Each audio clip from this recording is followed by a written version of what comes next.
This is WKYT This Morning. Good morning. Time to rise and shine, and it's great to have you with us on WKYT on your Tuesday. I'm Bill Bryant. I'm Rebecca Smith. Thanks for joining us and being along with us as we get rolling on this Tuesday. Right, and a lot going on. Now at 6:30, Lexington's chapter of the American Red Cross is sending crews to Louisiana today. Several areas of that state continue to deal with historic and disastrous flooding. Kentucky State Police resumed their search for a wanted Indiana man today. The latest on the manhunt just ahead. And a Lexington restaurant is set to close its doors. The reason why is interesting, and it is coming up. Another good-looking start to the day. We're going to have a great sunrise. However, sunset, not so much, as we do have some rain on the way later on today. There's a look across the viewing area as all looks well early this morning with no rain during the morning hours. Afternoon, that's a different story. We'll get into that coming up. All right, let's get right to the news on WKYT. More help is on the way. That is the message from Lexington's chapter of the American Red Cross as crews are getting ready right now to head out to Louisiana this morning. The devastating flooding has taken at least 7 lives. It's forced more than 20,000 people from their homes, and with more rain expected in the forecast, just adding to the situation, making the danger far from over. Mike Byer joins us live with more on how we are helping out here in Lexington. Good morning, Rebecca. I'm at the Bluegrass area chapter of the American Red Cross. This morning, volunteers from this chapter are making the 800-mile trip down to Louisiana to help flood victims. As floodwaters continue to rise in southern parts of the state, help from all over is arriving to lend a helping hand. One of the worst affected areas is Louisiana's capital, Baton Rouge. Neighborhoods in this city, along with many other areas, are left underwater following historic flooding in the state.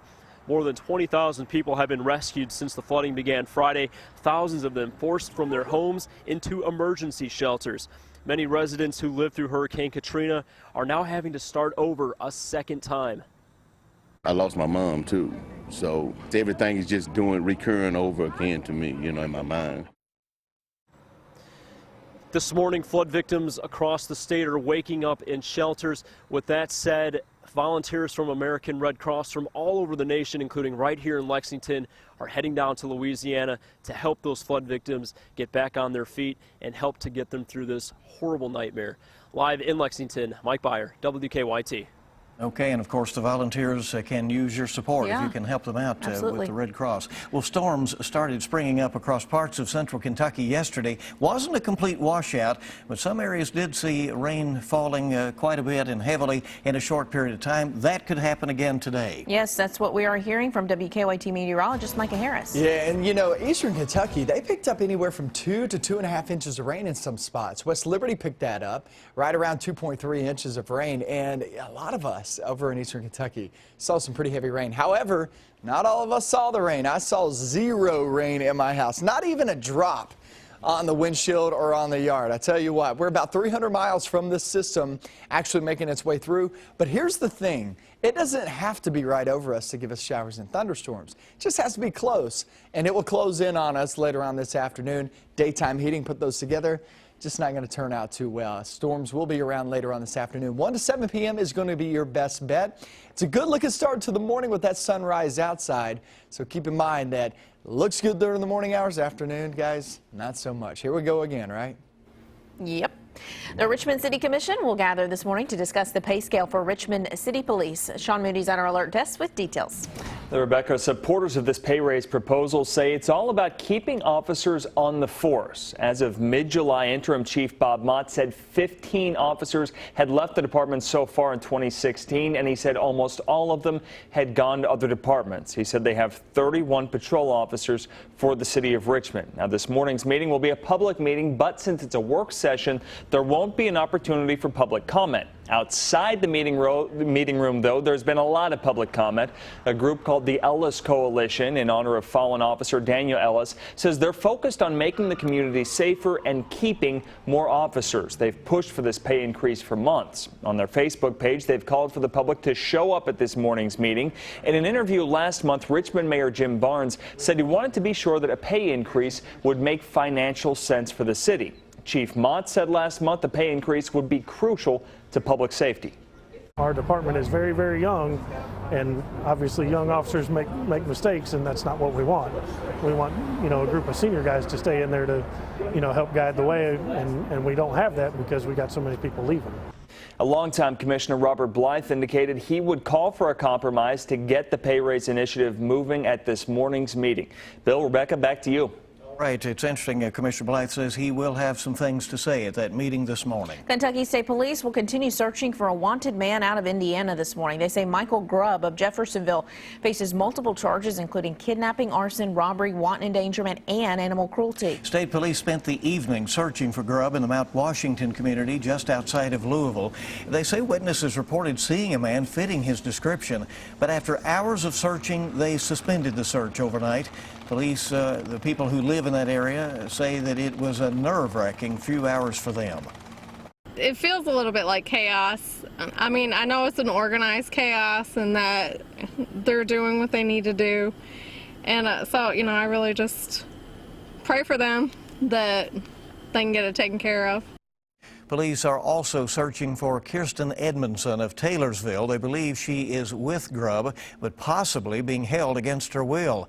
Police say Edmondson is believed to be armed and dangerous.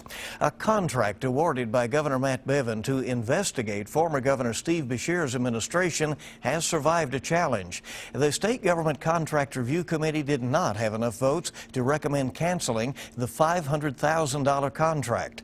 Governor Bevin has hired an Indiana law firm to investigate what he calls corruption in the Beshear administration. Beshear has denied anything went wrong. Investigators say they now know what caused a fire that damaged a Winchester bar and an apartment above it. They say the fire at 21 on Broadway was accidental and some faulty electrical wiring in the apartment caused it. Workers at the bar say the damage will likely cost too much money to fix. For now, it will stay closed. Workers say the bar gave veterans in the Winchester community a place to hang out and share life experiences with each other. Two men accused of murdering a Louisville teenager in what prosecutors call a satanic ritual back in the 1990s are out of jail this morning. After spending more than 2 decades behind bars, Jeff Clark and Keith Harden were released from the Meade County Detention Center yesterday. The men were convicted for the murder of the 1992 in that murder that happened in 1992. It was the death of a 19-year-old Louisville woman. But earlier this summer, a Meade County judge threw out the murder conviction, saying new DNA evidence created doubt in the case against the two men, and they deserved a new trial. The same judge set a $5,000 cash bond for both men. As part of that bond, the judge ordered both men not to have any contact with the victim's family. The Commonwealth's attorney handling the case says he plans to seek a retrial. Frankfort police are crediting man's best friend for tracking down a suspect who ran off during a traffic stop. Police pulled over Heriberto Hernandez over the weekend. They say he was under the influence and appeared to have marijuana with him. But when police tried to arrest him, they say he ran off. While searching a nearby neighborhood, police heard Patrick O'Neill's dog named Titan barking. O'Neill says he then gave police permission to check out his backyard. That's where he was hiding out until Titan ran him out. And then he took off from around there. Titan to the rescue. Police say Hernandez punched an officer in the face and put an officer in a chokehold for a while before they arrested him. He now faces several charges, including assault of a police officer and resisting arrest. As for Titan, O'Neill says he rewarded his guard dog with a steak dinner. New this morning, we've learned one of Lexington's Applebee's restaurants is planning to close in the coming weeks. Our news partners at the Herald Leader report that the Applebee's on Richmond Road in front of Southland Christian Church will be closing.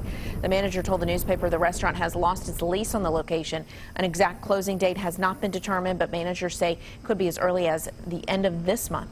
All right, we'll see. There's been an Applebee's on the Richmond Road corridor for many years. They used to be up there near New Circle Road, so we'll see what happens. Time this morning is 6:39 on WKYT. Let's get a check of traffic right now and see how things are on the roads this morning with live drive traffic. Here's a look at travel times into Lexington right now. Things slowing up just a little bit out of Nicholasville and also Versailles, but you're still good to go. It's a good ride in from Richmond across the Clays Ferry Bridge. School buses on the move, as you can see right there, as we take the Lexington Fayette Urban County Government live drive camera at Harrodsburg and Corporate Drive this morning, and things are starting to pick up out there, but no reports of any delays at the moment.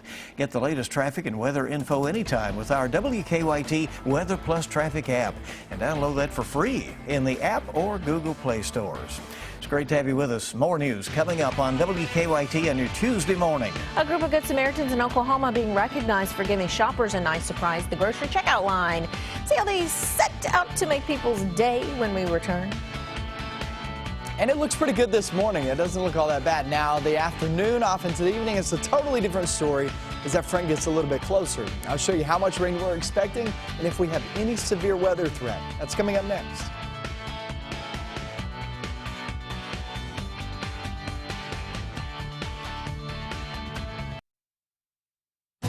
Now, your hour-by-hour forecast with meteorologist Micah Harris.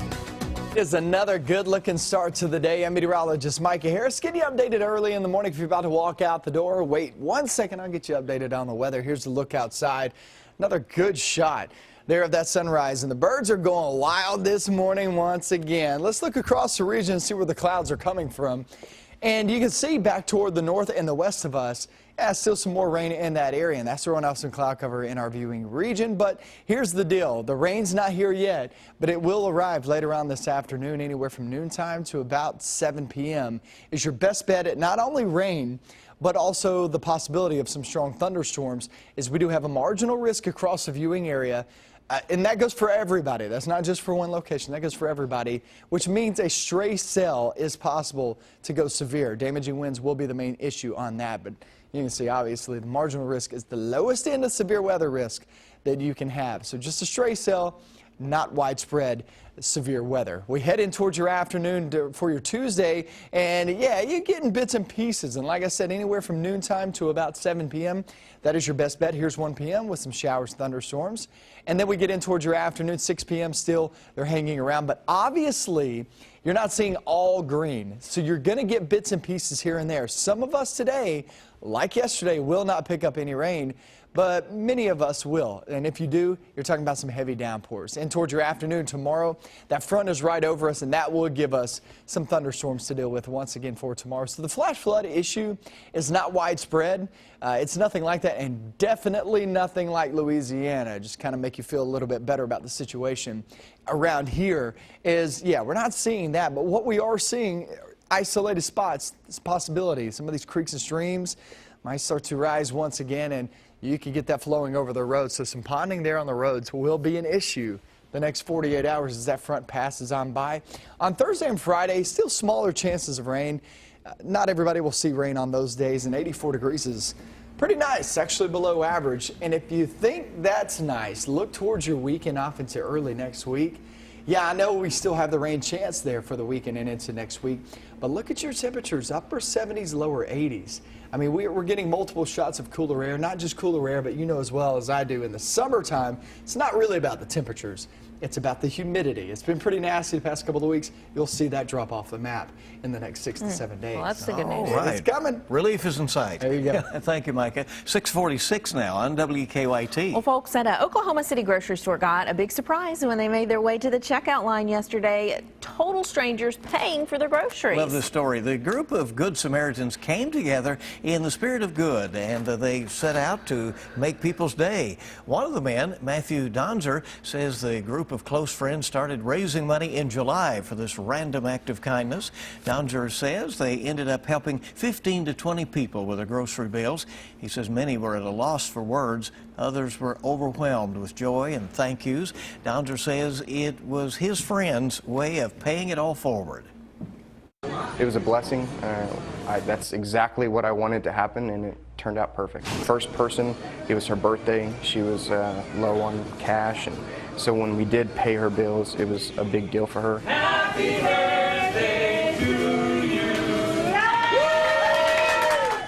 And a little song as well. The men said that they hope the kind gesture inspires others to do something similar in their community.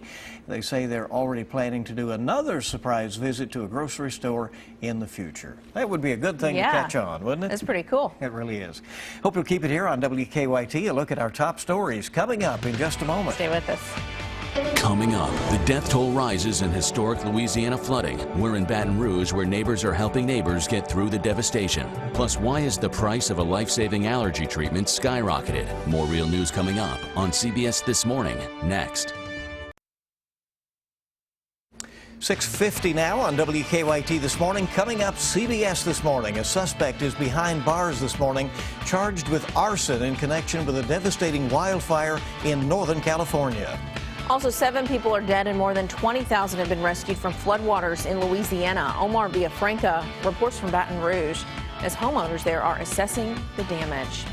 Help is on the way for parts of Louisiana devastated by flooding. It's just one of the stories making headlines this morning, and Bill joins us with a look at what else is trending on the web. We're very busy in our newsroom updating WKYT.com this morning. A couple of volunteers from the Bluegrass area chapter of the American Red Cross here in Lexington will be making that 800-mile journey to Louisiana.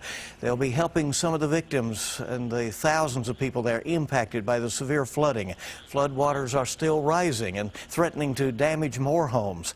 This morning, thousands of flood victims are waking up in shelters across the state there. That plus the hunt for a wanted man in Spencer and Bullitt counties is trending online this morning. Kentucky State Police are searching for Michael Grubb.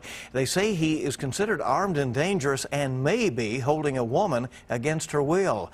And we're looking ahead to a meeting scheduled this morning in Richmond. They'll be talking about upping the pay scales, especially for the experienced members of the city's police department. We have some indications there could be a compromise offered up there by a longtime commissioner. That's some of what's trending on WKYT.com on your Tuesday morning. Rebecca? Thanks, Bill. Today, Donald Trump will take his new unveiled anti-terror plan to Wisconsin, while Hillary Clinton campaigns in Pennsylvania for the second day in a row, saying the GOP nominee's plan to fight ISIS changes by the day. Hannah Daniels has the latest on the presidential race. Donald Trump continues to blame the rise of ISIS on President Obama and Hillary Clinton, questioning his opponent's ability to lead. She also lacks the mental and physical stamina to take on ISIS. Trump is calling for a temporary suspension of immigration from nations with a history of terrorism and proposed a test for immigrants to gauge their American values, calling it extreme vetting. Those who do not believe in our Constitution or who support bigotry and hatred will not be admitted for immigration into our country. In Scranton, Pennsylvania Monday, Hillary Clinton was joined by Joe Biden in the vice president's hometown. Clinton argued Trump's proposals to fight terror vary by the day. He talked about letting Syria become a free zone for ISIS. He's talked about sending ground troops, American ground troops. Well, that is off the table as far as I am concerned. Biden's son, Beau, who passed away in 2015 of brain cancer, served a year in Iraq. The vice president says he wouldn't have allowed his son to serve overseas under a Trump presidency. I would have thrown my body in front of him to keep him from going if the judgment was based on Trump's decision. Clinton's running mate, Tim Kaine, rallied voters in North Carolina and finished his day on a lighter note by jamming on the harmonica with locals, while his wife made her Irish step dancing debut nearby. Hannah Daniels, CBS News. A record-breaking week for firearms found in carry-on bags at airports around the nation. The TSA says from August 5th to the 11th, they discovered 78 guns. Of those, 68 were loaded and 21 had a round in the chamber. The previous mark for firearms found in a week was 74 back this past May. The TSA maintains in many cases travelers simply forgot they had weapons with them. It's not just firearms. TSA agents say a knife was found inside a pill bottle in San Francisco, and 4 replica grenades were found in the past week. Indonesia's airline has been given the okay to fly to North America nearly a decade after it was barred. The FAA has upgraded Indonesia's safety rating, saying an assessment has found the country's Civil Aviation Authority has complied with international standards. Indonesia is one of the world's fastest growing air travel markets, but has had a bumpy safety record with numerous crashes of civilian and military aircraft in recent years. Well, today a U.S. attorney will announce the latest efforts to combat the widespread supply of opiates in eastern Kentucky. U.S. Attorney Kerry Harvey has been pushing for overdose deaths to be treated as crime scenes. Today he'll talk about how prosecutors are using federal laws to go after people who are supplying opiates to the people who overdose on them. The public is invited to attend an Ask the Experts event tonight to learn more about Alzheimer's disease. It's presented by UK's Sanders Brown researchers. Members of the Alzheimer's Association will be hosting a presentation on the latest Alzheimer's-related research and services available to the public. A lot of that research done here in Lexington. The event is designed for field professionals, caregivers, and anyone who knows someone with dementia. Tonight's presentation begins at 6. It'll be at the Caden Tower Civic Center off Palumbo Drive, and it is free to attend. As we get this Tuesday off and rolling today, the weather looks pretty good right now. It's later we'll be watching. It's always a wait-and-see approach, Mike. That's the way it's been working here lately. It really has. Yeah, the past, 3-4 weeks, that's the way it's been. And just wait till the afternoon, boom, things start to explode. But here's the look outside. It's a really good-looking start to the day. Clouds are out and about because of one reason, the rain to the west and to the northwest of us. And that front will slowly but surely make its way toward us. It's not a fast-moving front, but it will spark up some showers and thunderstorms later on this afternoon. Let's go through it. I'm going to stop it at noontime first, and bits and pieces. I'd say a very small chance there at noontime. But as you get into the afternoon, watch it start to spread out across the area, and that's where you could get some pretty heavy downpours. Not only heavy downpours, but also the possibility, it's a stray shot, but the possibility at a severe storm. So we need to be watching for that. But the heavier downpours could lead to some isolated flash flooding issues, guys. That's what we're really going to be focusing in on the next couple of days. But once this passes, I mean, I showed you the weekend forecast earlier, 81 Saturday, 80 degrees on Sunday, 79 for a high on Monday. That sounds fantastic. It People does. are excited. I put that on my Facebook page. People are excited about that. Starting to get that September feel out there, right? Absolutely. Well, nobody is more up to date than you to start your day. Thank you for being with us on WKYT. Bye-bye.